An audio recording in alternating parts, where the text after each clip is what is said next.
Hello बच्चों आज हम आपको स्टार्ट करते हैं। आज 21 तारीख होगी है, नया चैप्टर स्टार्ट कर रहे हैं। 7वां चैप्टर है आपका आज ये ध्रुवों का प्रभाव। आदर्श द्रव। आदर्श द्रव क्या होता है? आदर्श द्रव किसे कहते हैं? असंपीड़ित तथा अचयन द्रव को आदर्श द्रव कहते हैं। दूसरा, धारा रेखी प्रभाव। जब कोई द्रव इस प्रकार बहता है कि एक ही बिंदु से होकर जाने वाले द्रव के सभी कण एक ही पथ पर चलते हैं तो ऐसे प्रभाव को धारा रेखी प्रभाव कहते हैं। ठीक, पहला आदर्श प्रभाव होता है, दूसरा धारा रेखी प्रभाव। अब इसमें दूसरा जो प्रभाव होता है प्रक्षुब्ध प्रभाव होता है। प्रक्षुब्ध प्रभाव क्या होता है? प्रक्षुब्ध है, प्रक्षुब्ध जो प्रभाव होता है वो क्या होता है? प्रक्षुब्ध प्रभाव कहते हैं जब कोई द्रव अनियमित गति से अनियमित गति करता है, अनियमित गति से बहते हैं और तो उनके भीतर भंवर धाराएं उत्पन्न होती हैं, जिसे इस प्रभाव को हम प्रक्षुब्ध प्रभाव कहते हैं। जिसमें द्रव गोल गोल घूम घूम करके बहता है उसे प्रक्षुब्ध प्रभाव कहते हैं। ठीक, एक इसमें होता है क्रांतिक वेग। क्रांतिक वेग क्या होता है? द्रव का क्रांतिक वेग से आप क्या समझते हो? ये द्रव के प्रवाह का वह अधिकतम वेग, द्रव के प्रवाह का वह अधिकतम वेग जहाँ तक द्रव धारा रेखी प्रवाह में बहता है।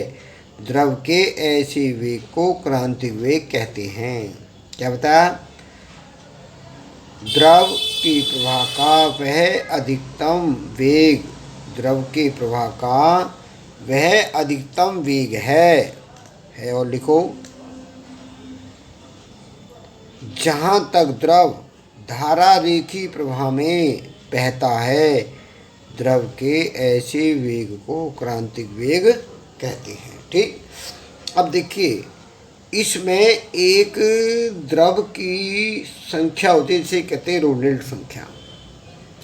अगर द्रव की जो संख्या 1000 के लगभग होती है, एक प्रकार का 1000 से 2000 के बीच होती है, तो उसका प्रभाव दूसरा होता है। वो ऐसा क्यों होता है? वो द्रव के प्रवाह की दर की सीमा से अधिक होने पर वो प्रक्षुब्ध प्रभाव हो जाता है। अगर द्रव की सीमा के अंदर होगा तो वो धारा रेखी प्रभाव में होगा, द्रव की सीमा से अधिक हो जाएगा तो प्रक्षुब्ध प्रभाव हो जाएगा। तो उसका नाम दिया रोनेल्ट संख्या। किसी नली में द्रव के प्रवाह की दर एक सीमा से अधिक होने पर प्रक्षुब्ध प्रभाव में होने वाली संख्या को रोनेल्ट संख्या कहते हैं। ठीक, याद हो जाएगा, आराम से याद कर सकते हो, आसान है, बहुत आसान तरीके लिखिए। सान्यता, किसी द्रव का वह गुण जो जिसके कारण द्रव अपनी भिन्न भिन्न परतों की होने वाली सापेक्ष गति का विरोध करता है, उसे हम उस गुण को हम सान्यता कहते हैं। क्या बताया? किसी द्रव का वह गुण जिसके कारण द्रव अपनी भिन्न भिन्न परतों में होने वाली सापेक्ष गति का विरोध करता है, उस गुण को सान्यता कहते हैं। फिर होता है वेग प्रवणता। वेग प्रवणता क्या होती है? द्रव की परतों के बीच द्रव के प्रवाह की दिशा की अभिलंबित दूरी के सापेक्ष वेग परिवर्तन को वेग प्रवणता कहते हैं। क्या बताया? द्रव की परतों के बीच द्रव के प्रवाह की दिशा के अभिलंबित दूरी के सापेक्ष वेग परिवर्तन को वेग प्रवणता कहते हैं। तो इसका मतलब होता है कि द्रव के परतों के बीच की जो क्षैतिज वेग होता है और दो परतों के बीच की जो लंबवत दूरी होती है, उन दोनों का जो अनुपात होता है उसे वेग प्रवणता कहते हैं।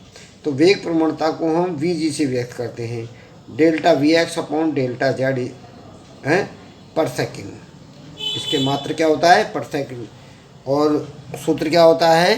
डेल्टा Vg बराबर delta Vx upon delta Z। Delta Vx क्या है? द्रव का x अक्ष पर वेग। वो डेल्टा Z क्या है?